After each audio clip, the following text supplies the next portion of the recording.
You don't need initials after your name to do that. You can learn all that for free without spending the money. Now, if you want the initials because you want a leadership position, those types of things, then yeah, maybe. We talk about knowledge gaps.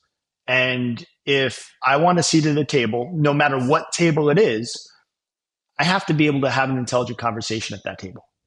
Whether that's with C-suite within your practice, whether it's getting into a non-traditional role in hospital administration, whatever it may be, if you want to sit at that table, you have to fill your knowledge gaps. And we talk about what's the best route to go down. Is it an MBA? Is it a doctor of medical science? Is it master of public? Whatever it may be. There's different avenues to get there, but you also have to do it. Right? And you have to do the work to get there. Number one. Number two, you have to really think about what you want to do and where you want to be and run towards that. We talk a lot with our clients about, okay, you're looking for a new job, whether you're, new grad PA student, whether you're a mid-career PA that's been 15, 16 years and is looking to do something different. We talk about the grass being greener where you water it, not necessarily on the other side, not necessarily in a different practice, right? So the question is, are you running from the job that you're in, or you're running towards your passion?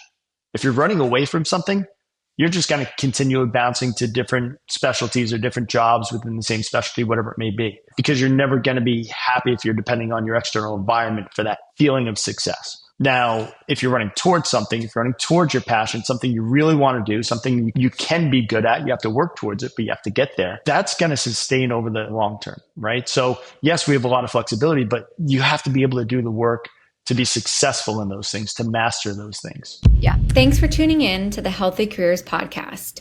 In 2024, we reached over 32,000 listeners and ranked in the top 15% of all podcasts. We're proud to have SharePro Health as a sponsor and are currently looking for 2 more partners in 2025. If you're looking to connect with healthcare leaders, providers, and innovators, we'd love to spread the word about your service, product, or business. Reach out to me, Maddie, for more details. Well, and you have to be willing to learn something new, because I think if you go into something thinking that you know everything and it's a new specialty for you, or it's a facade that you put on to try to kind of fake it until you make it, you're better off admitting what you don't know and what your strong suits are. And then, understanding your skill gaps, knowing yourself well enough to say, I'm really strong in this, but I need work on this. And then finding somebody that's a pro in the area that you're not and saying, hey, can you coach me on this, right? Or can you mentor me on this? Or can I, ask you questions when something comes up where I don't understand, or I want to make sure that I'm making the right decision. Especially in the medical field, you want to have that sense of humility, but I think it is tough. And this kind of ties in with my next question about your business and kind of your slogan, if you will, is I think there's a sense of, if I act like I don't know to a doctor or surgeon or somebody that I'm working with, it makes me less than, right? And I'm not going to be seen as a trusted person in the field. But there's nothing wrong with asking questions or being new at something. Absolutely not. People understand that. Number one, you didn't go to medical school. Number two, you may be a new grad, or number two, you may be changing specialties. So I think you hit the nail on the head with saying finding a mentor, or finding or following people that really know these things. And I know you've had some guests on that recently that have done that and are those mentors for people. And, it's our responsibility to help those people, because we've been there, we've suffered. If we can expedite their path, fantastic. And that's kind of why Pathfinders was started, to help guide some of those people to the best of my knowledge. I love that. And I think your slogan is perfect, because it's the biggest issue that I see, I think, in medicine, from not just a scope creep standpoint, but I think people value themselves at the level of their education. And I've recruited in many different industries. I've recruited in finance and I've recruited in tech. And I've hired some of the most brilliant people who have a high school diploma. They don't even have a college degree. But in medicine, it's so different, because, to be a doctor, you have to have your medical degree. And to be a PA, you have to have your master's degree. And so I think a lot of people get caught in this mindset that if I don't go get more degrees, or if I don't have this certain qualifications, and I can't level up, or I can't make that change, which, yes, degrees certainly help you to be educated, but in my mind, experience trumps education when it comes to switching from clinical to non-clinical positions. But your slogan is, I wrote it down here, never feel limited or defined by the initials after your name.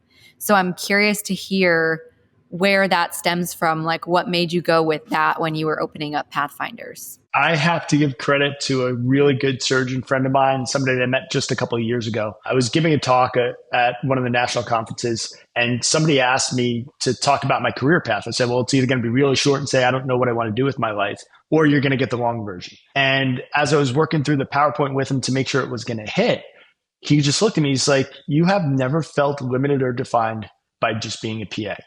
And I'm like, wait, say that again. Because that was just gold. Because if somebody tells you you can't do something, the next action should be, okay, how am I going to do this? Right? How can I prove this person wrong? At least that's how I work. And so many of us get out of PA school. We're never taught anything about business in PA school. The last business course I took was probably economics in high school, maybe. All through college and athletic training, all through graduate school for an athletic trainer, all through PA school, never had a course in business, resumes, contract negotiations. So you literally just take what people give you. And if you're not able to demonstrate your value, that's all you're going to ever get. You're never going to get a seat at the table. I have another well-known surgeon friend of mine that just sent me a text message. She's like, hey, I'm thinking about going back to get my MBA. And this person is on the podium all over the world. She is an international rock star. And she's like, I'm thinking about going to get my MBA. I said, why? And she said, because, well, I think I need it. And of course, I keep asking why, because I asked why 5 times. And she's like, well, it might give me credibility.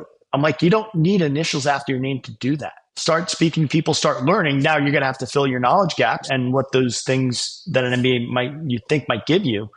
But you can learn all that for free without spending the money. Now, if you want the initials because you want a leadership position, those types of things, then yeah, maybe.